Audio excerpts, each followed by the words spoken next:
prosesi awal sebelum kita masuk di seminar awam atasi sulit makan pada anak sudah kita lalui, dan sekarang saatnya untuk kita akan segera masuk di sesi materi begitu ya. Pastinya ini yang jadi sebuah problem yang mungkin banyak juga dialami oleh bunda-bunda semuanya ini adalah susahnya anak-anak kita untuk mau makan gitu ya. Padahal kita pengen anak kita sehat gitu ya. Tapi kadang mungkin seperti yang disampaikan sama Ibu Wiwin tadi, kadang suka ada yang sulit untuk menerima makanan gitu. Kadang ada yang juga tadi seperti yang disampaikan Dokter Reno, ada yang GTM, gerakan tutup mulut, udah nggak mau dia begitu ya. Nah, Anda semuanya juga pasti pengen dapat solusinya kan? Gimana biar anak-anak kita ini bisa makan dengan enak, mereka bisa tumbuh sehat begitu ya, dan pastinya bebas stunting ya itu. Nah, ini semuanya akan kita kupas tuntas, akan kita bahas semuanya, solusinya juga semua akan Anda dapatkan hari ini di dalam seminar awam atasi sulit makan pada anak. Kita sudah bersama dengan 3 orang narasumber yang cukup berkompeten di bidangnya. Saya akan undang masing-masing satu persatu untuk ke depan ya, untuk ke atas stage gitu, dan nanti kita akan simak bersama seminar siang hari ini. Yang pertama akan saya undang beliau narasumber kita yang semuanya mungkin sudah tidak asing lagi dengan beliau ini ya. Beliau adalah Direktur Geraha Tumbuh Kembang. Kalau sering ke Tumbuh Kembang pastinya sering sekali berjumpa dengan beliau ini ya. Seorang dokter spesialis anak yang ramah sekali begitu, idola semua bunda-bunda juga ya. Dan beliau tercatat pernah menjadi staf medik dokter spesialis anak RSUD Kabupaten Jombang. Kemudian juga saat ini beliau adalah Direktur Geraha Tumbuh Kembang, dan beliau juga adalah Wakil Direktur RSIA Muslimat Jombang. Boleh berikan aplaus untuk narasumber kita yang pertama, Dr. Retno Wulandari, spesialis anak. Kami undang. Baik. Narasumber kita selanjutnya juga tidak kalah berkompeten ya. Semuanya yang hadir juga narasumber kita luar biasa memang. Beliau adalah spesialis kedokteran jiwa begitu, dan beliau bertugas di RSUD Jombang mulai dari tahun 2015 sampai saat ini, sampai 2023 ya. Dan beliau juga tercatat sebagai dokter spesialis kedokteran jiwa di Geraha Tumbuh Kembang Jombang. Boleh kita berikan aplaus untuk Dr. Antina Nevi Hidayati, dokter spesialis kedokteran jiwa. Kami persilahkan juga Dr. Nevi.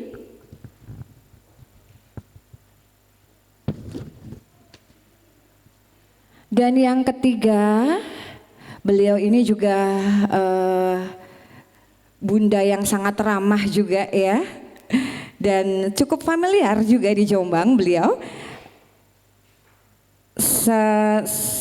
Sebagai sekretaris Persatuan Ahli Gizi Kabupaten Jombang, kemudian juga beliau adalah Ketua Ikatan Konselor ASI Jombang, dan sampai saat ini juga beliau tercatat sebagai pembina motivator dan konselor ASI, kemudian tim pakar audit stunting Kabupaten Jombang. Luar biasa sekali ya. Kita boleh berikan aplaus untuk narasumber kita yang ketiga, Ibu Sri Wahyuningsih, Sarjana Ilmu Gizi, Magister Gizi, untuk bergabung bersama di depan. Kami persilahkan.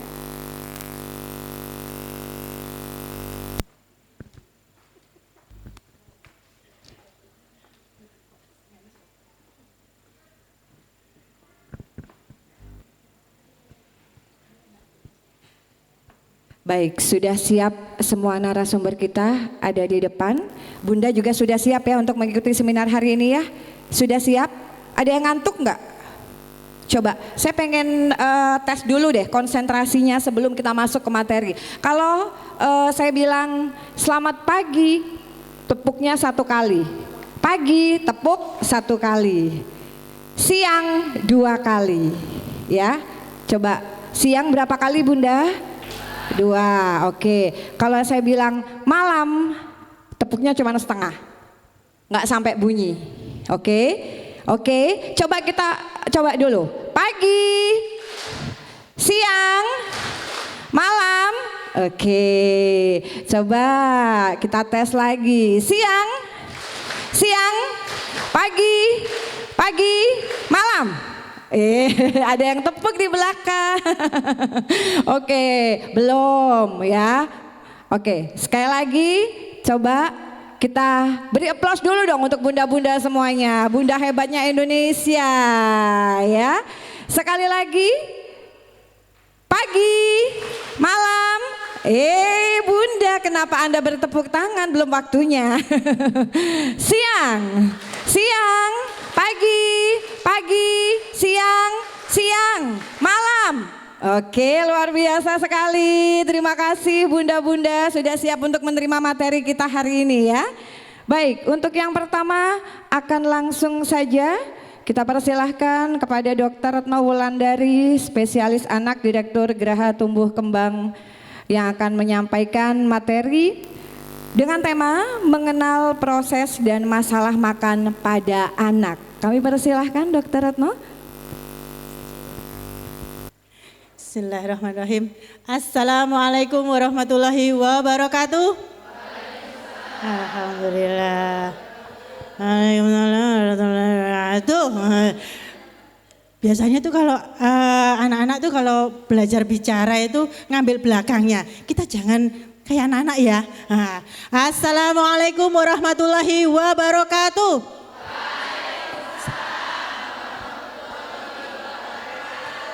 Nah betul ya. Jadi tirik-tirik. Nah itu ya. Oke, terima kasih. Alhamdulillah atas rawuhnya pada kesempatan ini saya sedikit sharing. Saya rasa ini bukan hal baru, hanya ya mungkin sharing mengingatkan aja tentang proses dan masalah makan pada anak. Tapi nanti saya nggak akan membebani panjenengan.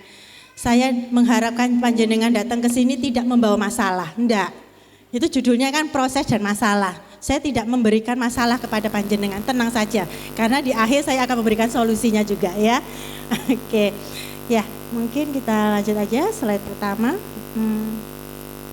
Oke, kita akan masuk di pendahuluan.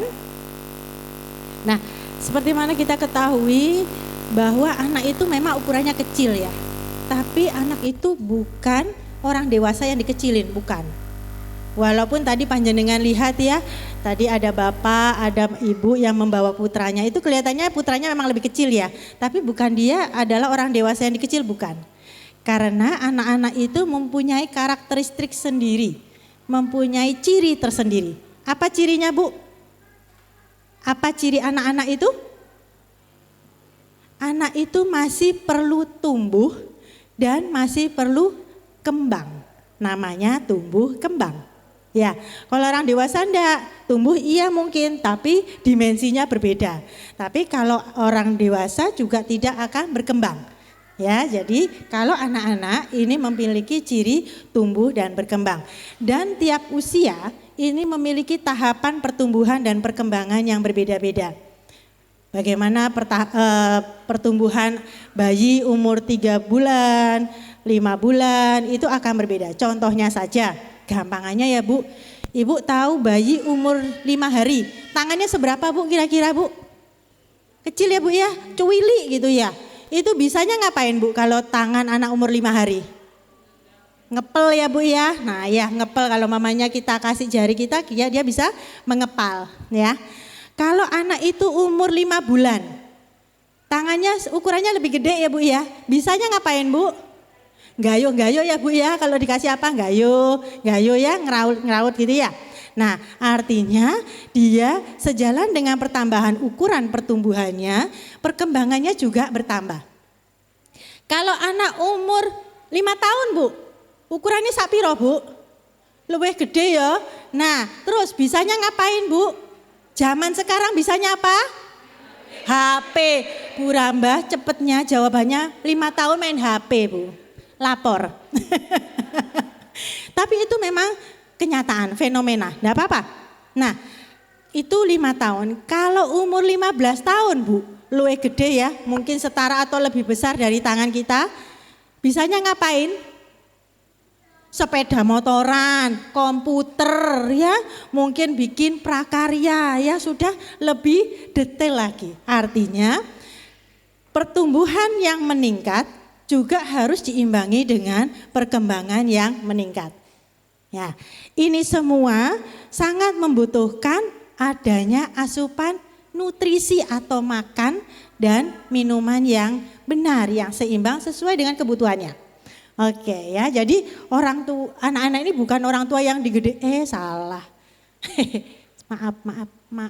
Nah ya, jadi anak-anak ini bukan orang tua yang ukurannya dikecilkan, bukan ya. Nah ini yang sudah saya sampaikan tadi, bahwa anak-anak itu butuh memiliki ciri pertumbuhan dan perkembangan. Dan pertumbuhan itu dimulainya sejak masa dalam rahim. Ya, makanya dan cepat-cepatnya adalah sampai usia 2 tahun. Sehingga itulah yang kita kenal dengan istilah 1000 hari pertama kehidupan. Jadi sejak pertemuan antara cowok cewek ya, sel telur sama selnya laki-laki. Nah, kemudian sampai dengan usia 2 tahun itu sudah mengalami pertumbuhan dan perkembangan. Nah, ini adalah suatu grafik fenomena bahwa pada usia 3 tahun pertama pertumbuhan itu akan melandai. Ini suatu fenomena. Ya, dan akan meningkat lagi tapi tidak cepat itu pada usia puber. Padahal tadi kita tahu cepet-cepetnya pertumbuhan kritikalnya umur berapa, Bu? Sampai umur 2 tahun, tapi fenomenanya malah turun. Nah ini membuat kejadian-kejadian stunting itu ya ini karena kekurang tepatan dalam asuhan nutrisi di usia kritis. Nah mungkin ini gampangannya ya, ini juga adalah suatu fenomena bahwa untuk mengatasi atau mencegah terjadinya kekurang gizian atau stunting itu adalah di usia sampai 2 tahun pertama. Nah, 24 bulan. Ya. Padahal ini adalah fenomenanya malah turun. Ya, jadi kenyataan di lapangan malah turun, padahal itu adalah masa-masa penting-pentingnya pertumbuhan anak. Nah, kita sudah melihat bagaimana kebutuhan anak seperti itu. Tapi masalahnya kita punya masalah anak kita macam-macam. Nah, sebelum kita melihat masalahnya, coba kita pelajari, kita kenal dulu makan itu apa sih gitu ya. Oh, makan itu ngunyah, Dok. Betul, enggak salah. Ya, kita mulai. Nah, makan itu bagi anak-anak itu merupakan aktivitas yang sulit. Jadi jangan dimarahi, Bu. Susah memang. Karena anak-anak itu belum pernah makan. Ya, di perut itu dia ngunyahnya hanya nyam-nyamnya aja, tapi dia tidak makan. Ya, dia hanya dengan air ketubannya saja. Dan ini merupakan koordinasi antara seluruh organnya, mulai dari matanya, otot-ototnya, rahangnya, lidahnya, langit-langitnya, semuanya. Ya, pendengarannya, tangannya, perutnya, semuanya itu saling berinteraksi, saling menunjang. Jadi kalau ada yang belum siap, nah pasti akan ada masalah-masalah. Nah, bagaimana harusnya? Nah, ini kalau kita lihat gambarnya ya, ada yang happy, ada yang sampai ketiduran, ada yang waduh langsung mengo, enggak mau sama sekali, ada yang sambil mainan lah, macam-macam ya. Nah itu adalah fenomena-fenomena kegiatan makan pada anak-anak. Nah bagaimana makan itu sendiri? Keterampilan makan itu dibentuk dari kolaborasi antara si anak itu sendiri sama yang ngasih makan sama lain-lainnya. Nah, si anaknya itu apa? Nah, apakah mulutnya ini ada kelainan apa enggak? Contohnya kalau dia ada yang bibir sumbing, atau mungkin langit-langitnya ada yang bolong tapi bibirnya utuh, atau mungkin dia ada kelainan-kelainan yang lainnya, ada yang istilahnya lidah besar makroglosia, itu juga bisa mengganggu proses makan. Kemudian fungsi pencernaan, ada yang belum siap, juga fungsi pernafasan dan perjantungannya, banyak ya yang mempengaruhi, termasuk juga dengan psikis itu jiwa. Jadi jangan dianggap anak-anak itu enggak ngerti, oh cek cilik gak ngerti, loh jangan. Anak kecil itu tahu, dia bisa marah, bisa sedih, bisa sembarang kali, cuman dia enggak ngomong. Menengai dan enggak tahu ini maksudnya apa ya, kita enggak ngerti karena kita tidak mengerti bahasa bayi. Nah kemudian yang kedua adalah faktor dari orang tua atau yang memberi makan, bisa pengasuh, bisa uti-utinya, bisa juga barangkali dititipkan kepada penitipan. Nah itu juga, jadi apa yang harus, faktor apa yang berpengaruh, salah satunya adalah bagaimana pengetahuan dari pengasuh tentang makan pada anak. Ya, inilah yang harus kita berikan. Nah, kreativitas. Nah, salah satunya gitu tadi. Jadi memang anak itu butuh telur umpamanya. Tapi telur itu kan bisa macam-macam. Mau digodok boleh, mau didadar boleh, mau diceplok boleh, orak-arik boleh, mau dimasuk-masukkan dalam menu boleh. Jadi tidak harus telur itu bunder, blungkul, dul gitu, bukan. Jadi macam-macam. Itulah namanya berkreasi. Sehingga orang tua atau pemberi maeman ini harus pinter berkreasi. Dan alhamdulillah ibu-ibu di Jombang ini sudah bagus-bagus. Tadi saya melihat hasil kreasinya oke banget. Dan itu dari sisi gizinya tuh masuk. Ya, jadi bukan hanya kreasi saja, tapi kita juga menilai bagaimana kandungan gizi sesuai dengan tahapan usianya. Kemudian yang berikutnya adalah faktor lain. Faktor lain contohnya adalah tradisi, budaya, agama, itu juga sangat pengaruh. Ya. Nah, untuk anak-anak, kegiatan makan ini adalah suatu kegiatan yang merupakan penggabungan antara menghisap, ya, menelan sama bernapas. Loh, ambekan ambek ngelek, apa beda nih? Kok bisa nyambung? Iya Bu, ya. Jadi ini merupakan suatu interaksi, jadi antara menelan sama menghisap itu juga harus matching, karena kalau dia enggak matching nanti bisa timbul yang mungkin keceguan, nanti kalau menghisap bernapas sama menelan enggak matching bisa timbul tersedak segala macam ya. Mungkin kita lihat videonya Mas di 1:10, langsung di 1:10 supaya tidak menghabiskan waktu.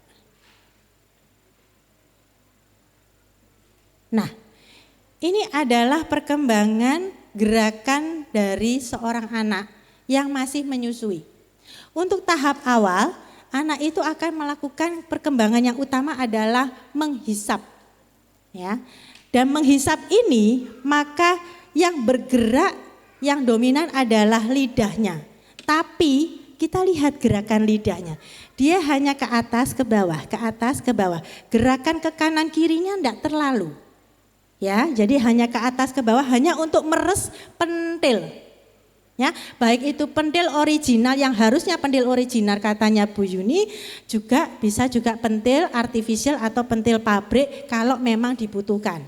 Ya, tapi kita harusnya pentil original ya. Nah, original itu aslinya ASI Bu. Nah, itu ya. Nah, jadi apalagi kalau pentil original itu lentur. Jadi memudahkan bayi itu untuk menggerakkan, memeras dari putingnya ibu. Nah ini jadi enak. Nah yang bergerak apa saja selain lidah? Pipinya, bibirnya. Memang bibirnya itu cep. Tapi kalau bibirnya itu enggak pas pada tempatnya, ada ngowosnya, bunyi cepok, cepok, cepok begitu. Biasanya hasil perasan susunya jadi enggak bagus. Artinya enggak keluarnya enggak bancar.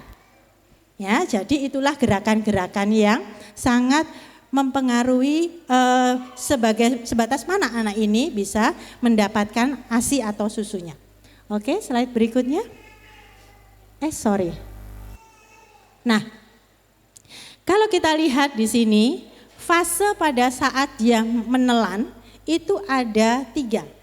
Pertama, kalau ada makanan, dia akan masuk ke dalam mulut, namanya fase di mulut. Ya, kalau kita lihat ini makanannya ada di mulut, dia akan dilakukan dilumet-lumetkan, ya, dikunyah oleh semua yang ada di sini. Lidahnya, rahangnya, langit-langitnya, pipinya, otot ini, pelipis ini semuanya bergerak untuk mengunyah.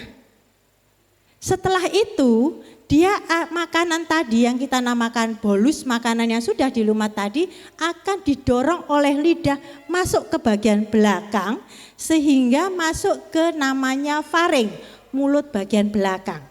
Namanya fase faring. Nah, pada fase ini kita lihat langit-langit ini akan menutup jalan menuju hidung supaya makannya itu tidak keluar lewat hidung. Jadi pada saat fase faring ada 2 pintu yang harus ditutup. Pintu langit-langit menuju ke hidung sehingga enggak sampai keluar lewat hidung. Biasanya kalau muntah tuh sampai keluar lewat hidung ya. Nah itu karena pintunya enggak nutup dengan bagus jadinya keluar. Nah ini kalau dia bagus posisinya maka akan nutup.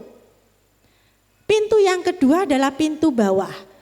Pintu bawah ini adalah pintu penutup untuk pada saat dia nelan, dia akan menutup saluran nafas. Jadi saluran nafas sama saluran pencernaan itu jejer Bu, jejer dempet. Ini nafas, ini makan. Pada saat dia mau menelan, makanannya masuknya ke saluran pencernaan, jadi ini ditutup. Ditutup sama si pintu. Kalau bahasa kedokteran namanya epiglotis. Ya, dia akan menutup. Kalau dia enggak makan, enggak menelan, maka yang nafasnya ini pintunya akan dibuka untuk napas. Nah, makanya tadi kalau kita lihat bunderan bakso tadi adalah suatu interaksi antara menghisap, menelan sama bernafas. Nah, anak-anak itu masih belum matching, masih belum pinter. Kalau dia gampangannya, yuk sekarang sama-sama kita nelen ya. Gak usah ambil makanan Bu, kita nelen air ludah aja ya. Kita nelen sekarang Bu, monggo. Ibu napas mboten? Itu. Pada saat kita nafas, kayak saya lagi bicara dan saya bernafas untuk ngambil bicara begini, maka saya tidak menelan. Coba Bu, dicoba ya, monggo-monggo saja, tapi saya tidak mau nanggung kalau terjadi apa-apa. Sekarang yo nelen, yo napas. Saya tidak mau nanggung karena saya tidak punya pertolongan gawat darurat di sini. Artinya apa? Itu bisa terjadi tersedak. Tersedak itu artinya apa? Bahwa makanannya itu masuknya keliru ke saluran napas. Nah, sehingga ada refleks. Kita diberi Allah itu refleks ya untuk mempertahankan diri kita. Kalau umpamanya ada sesuatu yang masuk ke dalam saluran pernafasan kita, maka kita akan batuk. Kita berusaha mengeluarkan, jangan masuk, keluar. Ya. Nah, inilah merupakan kolaborasi yang belum pinter dari anak-anak. Kalau kita sih sudah bisa, Bu, napas kita enggak nelen. Bu, nelen Bu, kita enggak napas ya kita bisa. Tapi anak-anak enggak bisa, saya tabrakan aja ya. Nah ya, walaupun sudah ada palangnya dia masih belum pintar. Nah, itulah yang menyebabkan dengan adanya tahapan-tahapan ini, kita harus menghormati tahapan itu. Menghormati piye to Dokter Tno iki kok aneh ya bahasane. Ya, menghormatinya apa? Kebanyakan kita kalau kepengen cepet ya Bu ya, mungkin kita kerja gitu ya. Ayo nak cepetan Ibu, udah sebentar lagi ceklok kayak gitu ya. Nah, terus apa? Nyuapi itu suap makan sorong banyu, suap makan sorong banyu ya. Akhirnya dia enggak sempat mengalami proses alamiahnya. Mulutnya dorong sempat ngunyah, lumut, wes disorong masuk ke belakang. Akhirnya langsung masuk blub gini, langsung perutnya itu langsung bebannya berat. Sik wongkol-wongkol cek mungkin potongan-potongan dikongkon giling. Ya ora iso. Ya, akhirnya kita harus sesuai alamiahnya aja. Biarkan anak itu mengunyah. Waduh, ngapunten saya kok jadi ada mengenal sedikit teman-teman dari para sewu. Ya. Jadi kita berusaha memahami, menghormati tiap fase ini karena semuanya ini ada manfaatnya. Kalau di mulut ini pastinya makanan itu juga dicerna, ada beberapa mungkin kalau bahasa kedokternya enzim begitulah ya. Ya, jadi ada bahan-bahan untuk mencerna itu ada dari mulut kita. Nah, ini biarkan dia bekerja dengan baik. Kemudian ini biarkan dia menutup pintu-pintunya dengan baik secara alamiah supaya tidak terjadi namanya tersedak tadi. Dan yang ini biarkan dia masuk sesuai dengan kecepatan yang seharusnya, namanya peristaltik. Jadi enggak usah dicepet-cepetin, disurang-surung itu. Ya, masih ngerti ya, disurung banyu ya itu ya. Nah, apa masih ada yang begitu? Oh ada, ya sekarang kita sudah tahu ya Bu ya, kenapa alasan kalau kita para dokter anak Bu pun boten disurung nggih Bu, pun boten nyurung nopo-nopo, nyurung kursi boten nopo-nopo, ngaten nggih. Jadi jangan disurung-surung. Ya, jangan dikasih air karena salah satunya adalah kita menghormati tahapan yang sudah diberikan sama Allah di sana. Oke, karena semua pasti ada manfaatnya. Oke, mungkin bisa di play Mas? Eong.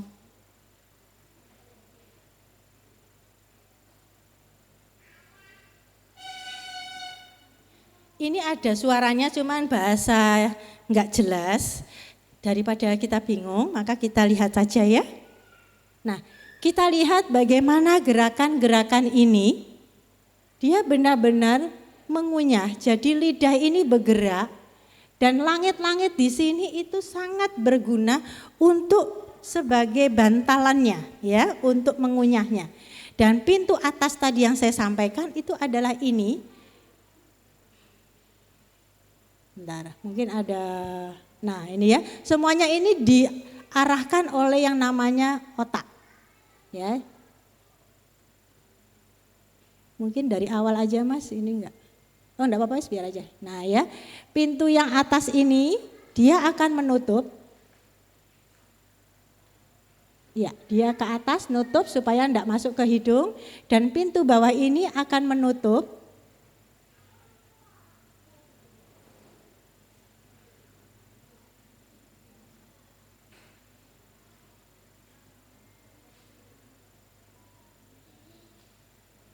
Kita dalam gerakan slow motion ya, gerakan pelan supaya teman-teman paham. Nah ini adalah pintu bawah, namanya epiglotis. Ini adalah saluran pernafasan, yang belakang adalah saluran pencernaan. Maka dia akan menutup. Lidahnya ini juga akan menutup supaya tidak balik. Ya, tidak kembali keluar atau tidak muntah. Nah ini adalah saluran pernafasan, maka dia akan menutup sehingga nasi atau makanannya itu akan masuk ke saluran yang di belakangnya atau ke tenggorokan atau kerongkongannya. Oke, kita slide selanjutnya. Nah, itu adalah prosesnya. Nah, sekarang kita mau lihat masalahnya. Tadi sudah kita kenal prosesnya, segitu rumitnya, segitu sempurnanya yang sudah diberikan sama Allah kepada kita, yang kita harus lalui. Sekarang kita melihat masalahnya. Apa sih masalah pada makan pada anak? Nah, sebelum kita lihat masalahnya, kita harus tahu dulu. Kenapa kok ini harus kita perhatikan? Bu, biarin aja toh dok, tuh anaknya juga aktif kok, biarin aja. Wong anaknya tuh loh masih ngeletes-ngeletes, itu biasanya yang sering kita dengar ya dokter Winnie ya, maupun dokter Kadek. Kalau mamanya, dokter anak saya enggak mau makan. Tapi enggak apa-apa dokter, anaknya masih aktif kok, biarin aja.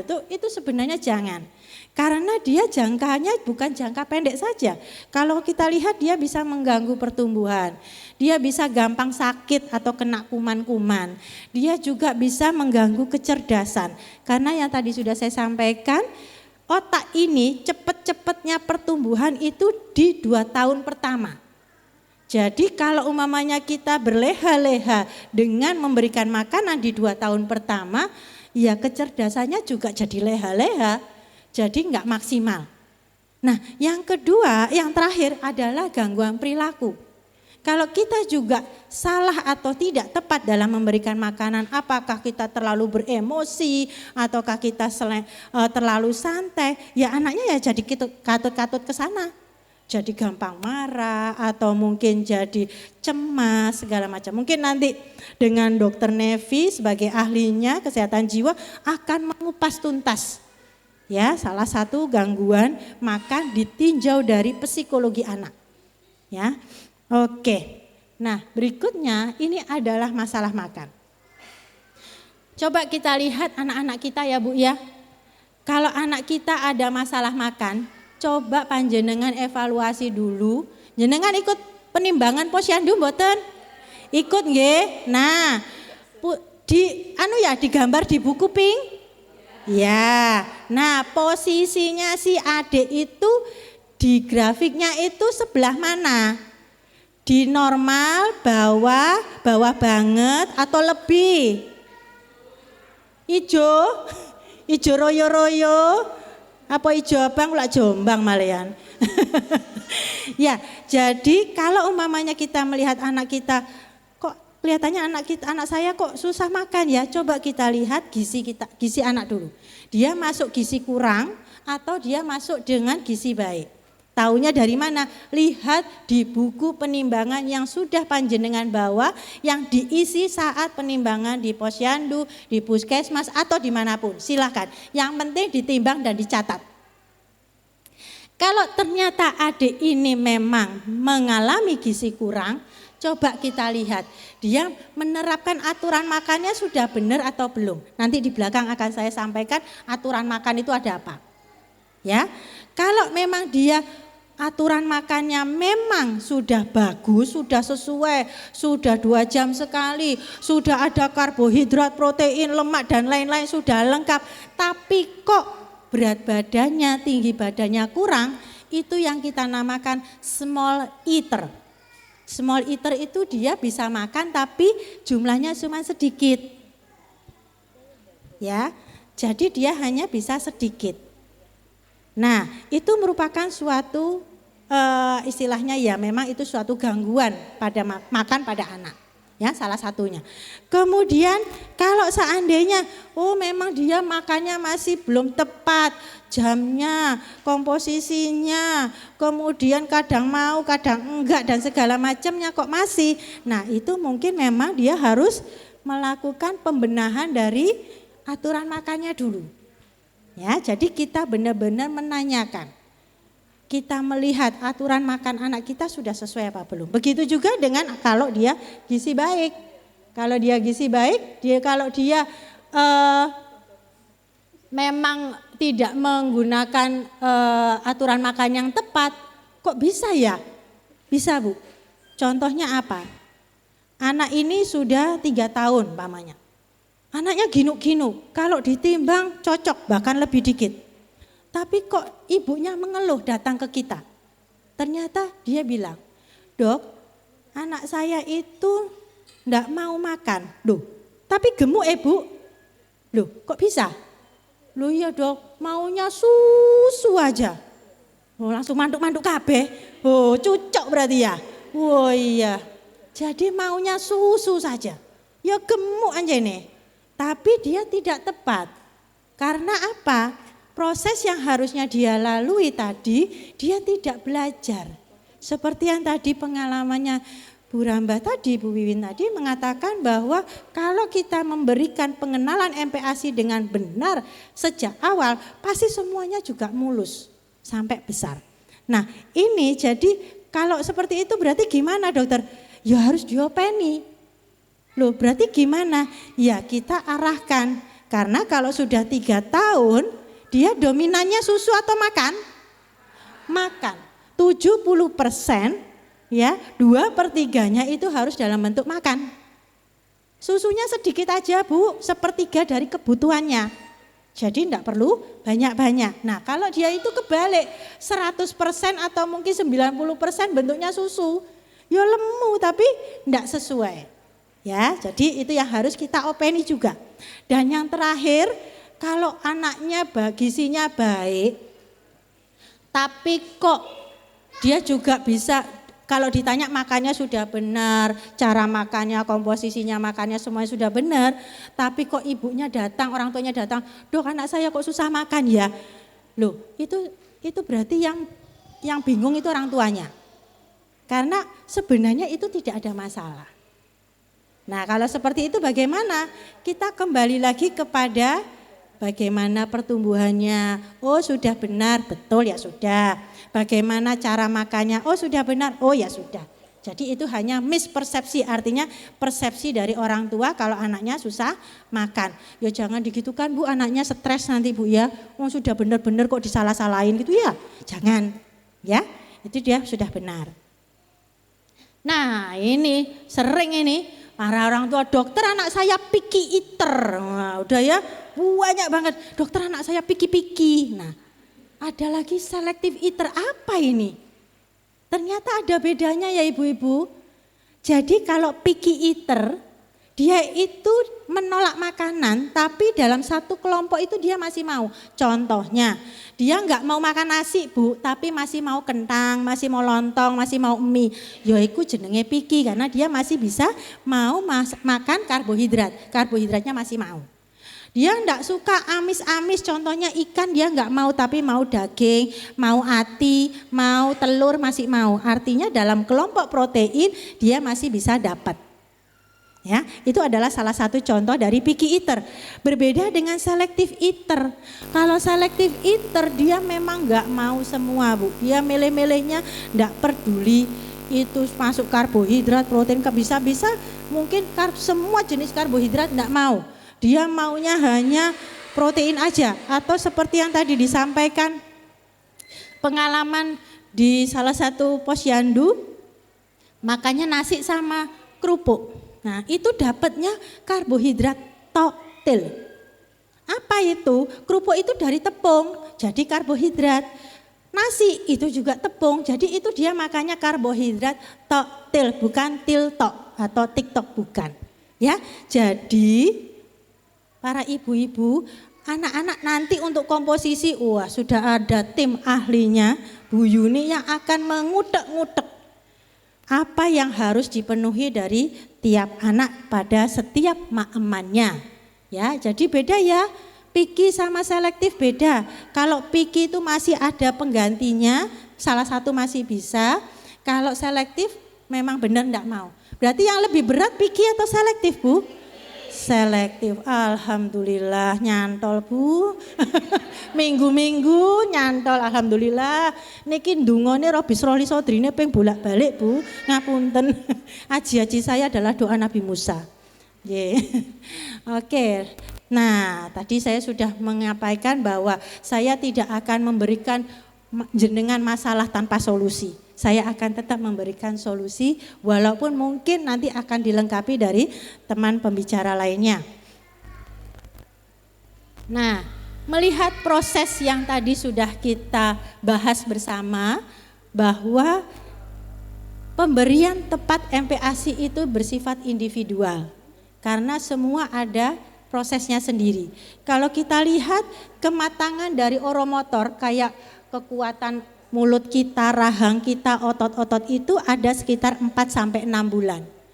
Kematangan saluran cerna adanya di usia kurang lebih 6 bulan dan kematangan kekebalan seorang anak itu ada di usia 6 bulan juga. Jadi rata-rata sekitar 4-6 bulan.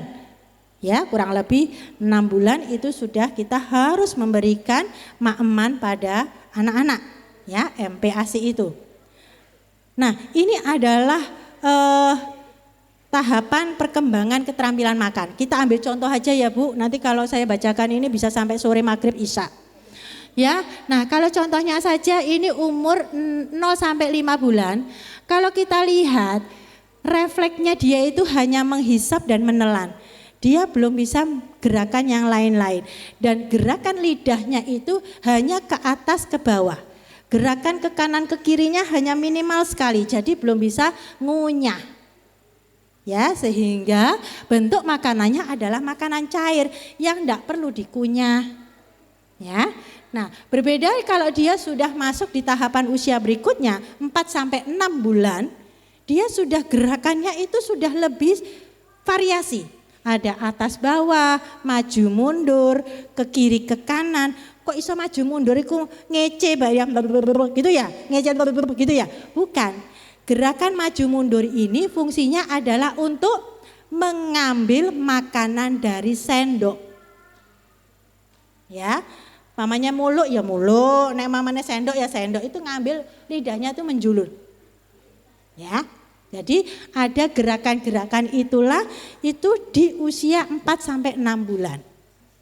Sehingga di saat itu kita boleh memberikan variasi tidak dalam bentuk makanan cair saja, mulai kita berikan MPASI tapi semi liquid, semi cair. Nah, karena kenapa? Perutnya masih 6 bulan, masih belum bisa banget, masih bertahap. Makanya kita berikannya yang cair-cair dulu ya. Jadi pure atau bubur saring kayak begitu ya. Nah, kemudian berikutnya juga di tahapan di tahapan berikutnya ini adik sudah bisa mulai duduk sendiri, otomatis tengkuknya itu bisa lebih tegak ya, resiko-resiko tersedaknya juga bisa lebih diperkecil. Nah, itu jadi makanannya bisa lebih padat lagi. Oke. Jadi itu adalah salah satu contohnya. Nah, ini nanti slide ini akan kita berikan kepada panjenengan karena tabel-tabel ini bisa sebagai acuan panjenengan dalam memberikan makeman kepada putra-putri panjenengan walaupun itu termasuk juga mungkin saudara, tetangga, silakan monggo. Kalau panjenengan kader-kader boleh diberikan ini tahapan-tahapan yang seperti ini karena ini ada tahapannya semua. Jadi mamanya bagaimana frekuensi makannya, ini harus berapa kali sehari, ini ada di dalam tabel ini. Ini saya ambil dari khusus divisi nutrisi metabolik dari Ikatan Dokter Anak Indonesia atau IDAI. Nah, ini yang tadi saya sampaikan ada tentang feeding rule atau aturan makan pada anak. Aturan makan pada anak pada dasarnya cuma dibagi 3. Yang pertama adalah jadwal. Jadwal di sini adalah 2 jam sekali, tiap 2 jam. Kenapa 2 jam, Dok? Saya mau 3 jam, saya mau 4 jam, enggak saya mau 1 jam. Ada lagi yang bilang, enggak apa-apa sedikit-sedikit tapi sering. Nah itu ya, sering kita mendengar suara seperti itu. Nah apakah tepat? Nah kenapa kita harus memilih 2 jam? Karena waktu yang dibutuhkan lambung untuk kosong itu membutuhkan waktu sekitar 2 jam. Kalau umpamanya saja ngapunten ya dokter Kadek. Nah ini dokter, oh bukan ini punya Bu Yunai. Nah dokter Bu Yuni ini sudah minum segini, baru sekian menit, kemudian dikasih lagi. Ya akhirnya dapatnya cuma segini Bu, enggak bisa dapat banyak. Ya artinya lambungnya belum kosong, masih penuh. Kalau sudah 2 jam, lambungnya itu cenderung sudah relatif lebih kosong. Sehingga anak sudah bisa merasakan lapar. Dan kalau dikasih maem, dia sudah bisa oke, let's go maem, kayak begitu. Ya. Nah kemudian kita memberikan makanan itu juga harus dengan selang jarak paling lama dalam 1 kali pemberian, apakah itu makanan ataupun susu, itu hanya dibatasi 30 menit atau setengah jam saja. Kenapa? Kok enggak boleh 1 jam dah Dok, durung entek Loh ya jangan, karena kalau kita melama-lamakan nanti akan mengacaukan jadwal yang berikutnya. Dan yang terakhir, anak itu jadi enggak punya rasa, belajar rasa lapar, warek kayak isine. Yo kok cek warek disuruh makan lagi masih kenyang, akhirnya anak itu jadi seolah-olah menolak, enggak mau makan atau dia GTM. Ya dia masih mengunci pintunya, lah gimana masih kenyang. Ya dikasih terus ya. Jadi kita harus memberikan waktu 2 jam sekali, diberikan setiap kali pemberian 1 periode itu 30 menit, habis enggak habis selesai. Supaya kita bisa spare untuk jadwal berikutnya. Dan makan itu diutamakan, prosedurnya adalah kita utamakan makanan utama dulu. Makanan utama itu ada sarapan, apalagi makan siang, yang terakhir makan malam. Jadi makan itu cuma 3 kali ya ibu-ibu, jangan ditambah-tambahin. Kalau ditambah-tambahin itu namanya snack, bukan makanan utama. Ya, nah jadi makanan utama tetap 3 kali, ditambah monggo snack 1 sampai 2 kali boleh, lainnya adalah susu. Susunya sesuai dengan tahapannya. Kalau dia masih ASI, berikan ASI.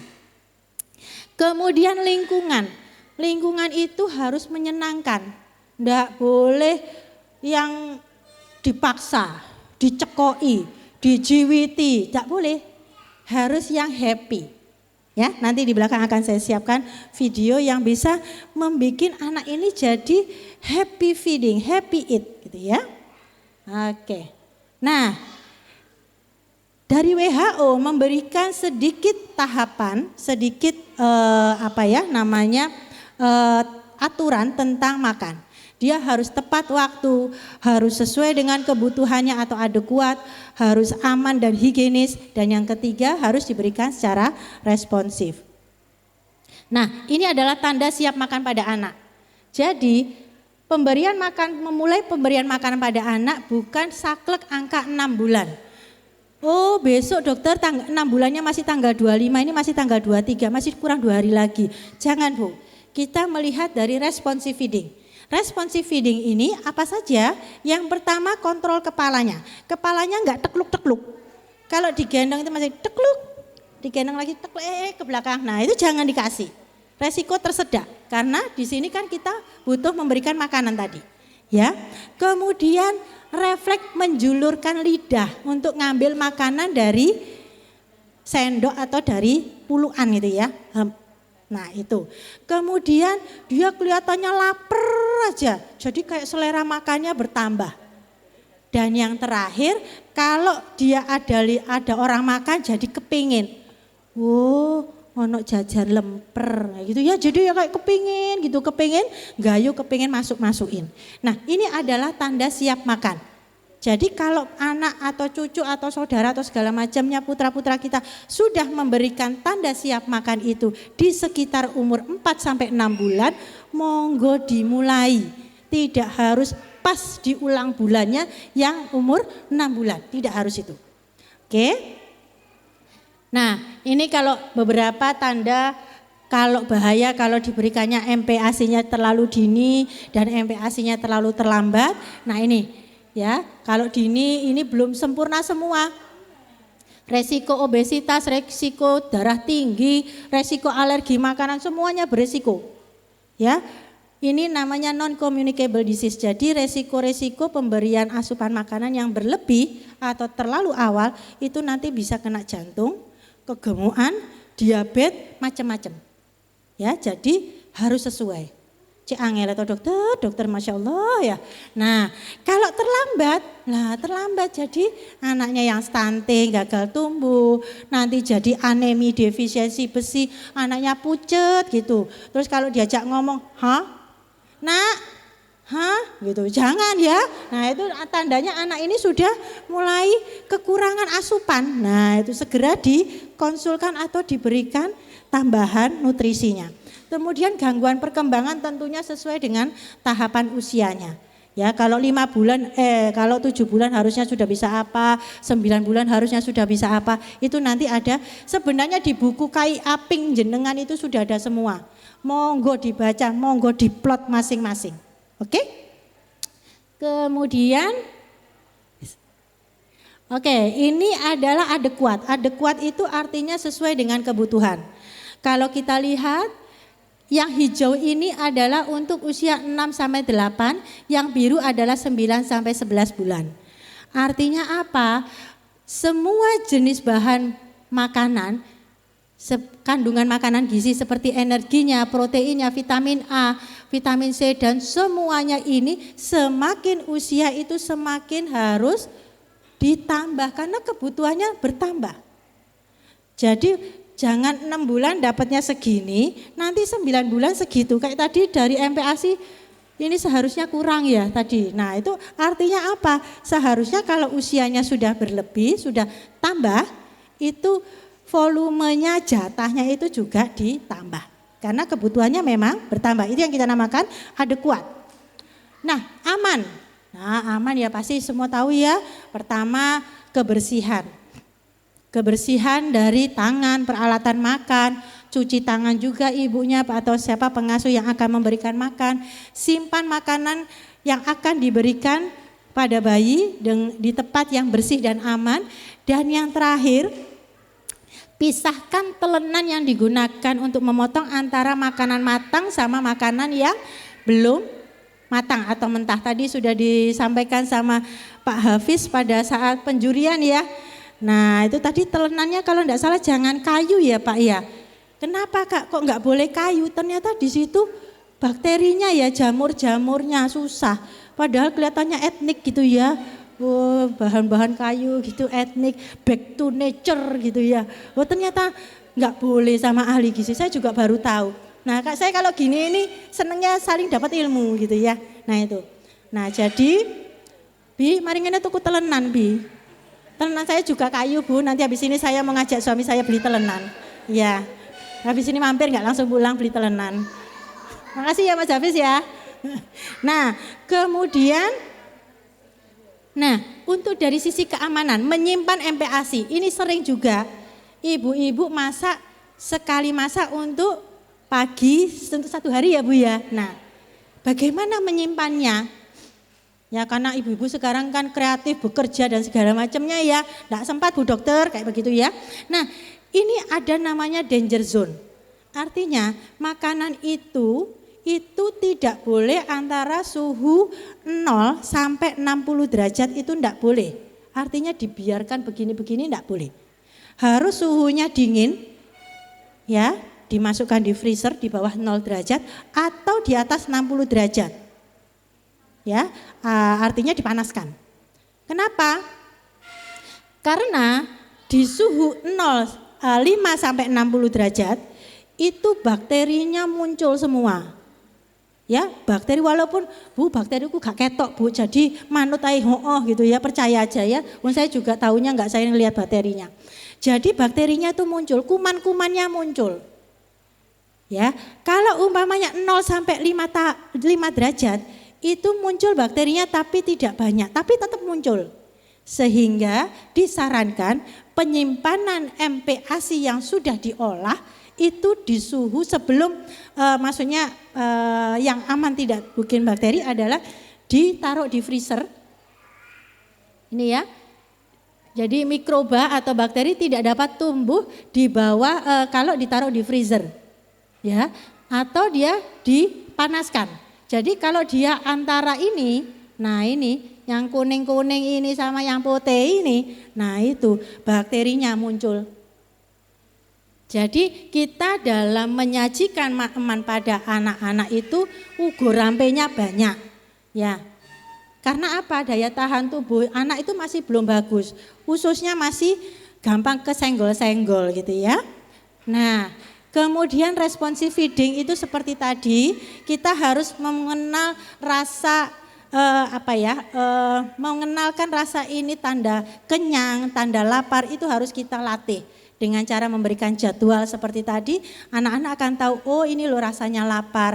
Makanya kalau dikasih didukkan makanan dia langsung gitu ya. Tapi kalau dia masih kenyang, perutnya masih ini, dia bisa mengatakan, oh ini kenyang. Maka kalau dikasih makanan, nih gitu ya. Nah seperti itu ya.